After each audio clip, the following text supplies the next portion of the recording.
Wayne State University. We're in the Shaver Music Recital Hall here at the old main building, and we're here with the Wayne State University Big Jazz Band, our premier jazz ensemble in the jazz division here. On that first tune, you heard our pianist, Taylor Pearson, on piano, and our bassist, Mike Palazzolo, on bass.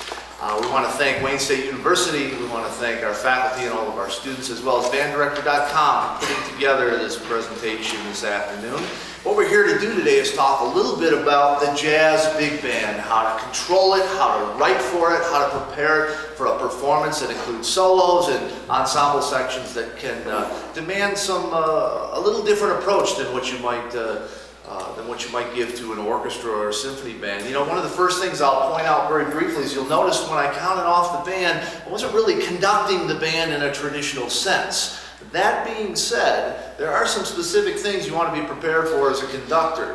First of all, don't stand in front of the band with a conducting wand unless it's a rubato section, which is part of a lot of solo pieces these days. And then you do have to conduct in a more classical style for the band to stay comfortable and stay together. Now, even though I feel comfortable with my band counting them off and stepping out of the way, if we're playing places like we played the Detroit Jazz Festival every year on the main stage, that's a huge space with all sorts of additional amplification and monitors and setups that defeat some of the acoustic elements. Or we play at the Max and Fisher Music Center like we did last week with Terrence Blanchard. That room is really live, and if you don't have the band set up just right, there are times when I, as the conductor, have to make a decision that things are getting a little loose time-wise, and I have to step in and just set a few beats, set some downbeats, give an indication of the sections we're in so that the band feels comfortable that even though the sound may be getting a little squishy, they understand where the beat is and we keep the flow going and avoid any train wrecks that could happen. That's the conductor's job to do it. So while you don't want to be in the face of the band as the way you would with a symphony band conducting every beat and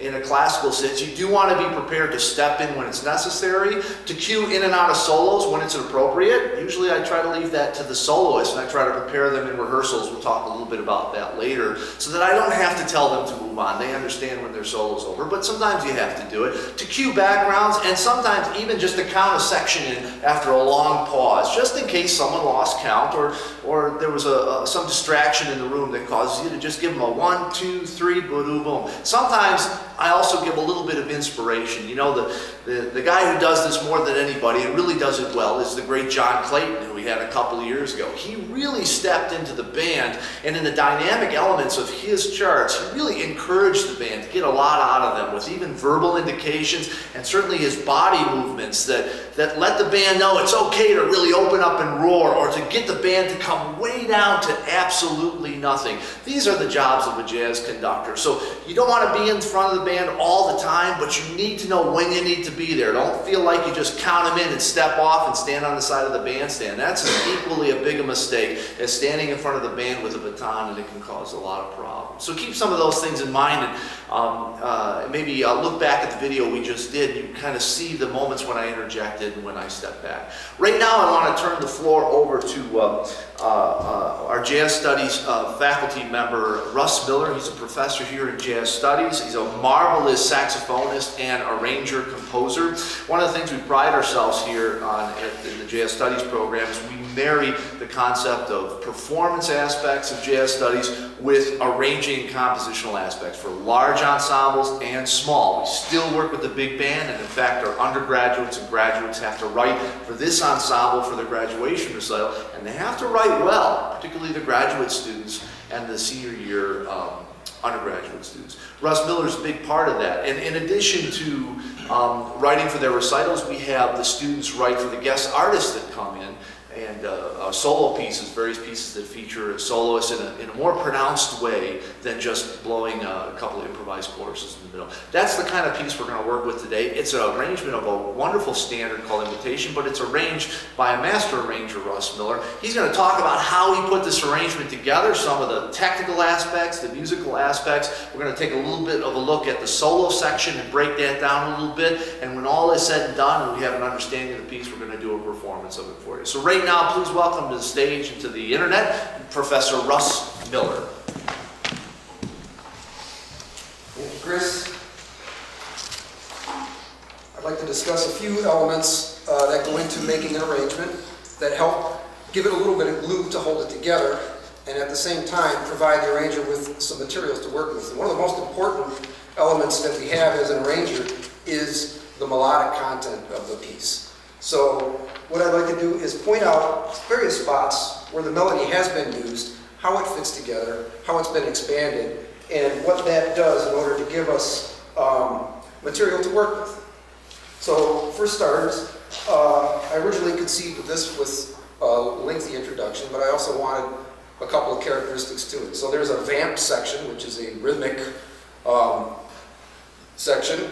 The bass and the piano and the drums have a particular pattern they play. It's reinforced later on by the trombones. Then there's a second section, which is the opening part, where I chose to use a rubato woodwind section. And the way this starts out then is that I chose the chord progression from the bridge of the song. This is an AABA form, and since the last couple of chords of the bridge set up the last A section harmonically, I felt it would be useful to use this as an introduction. So we'll play the woodwind introduction, and you'll hear it follows the exact chord progression from the bridge, but it's rewritten slightly. The chords are in order. I alter the melody in order not to give the melody away completely, a la Sammy Nestico, who says the introduction should set the table for what's to come without giving everything away. So here we go, woodwinds playing the introduction.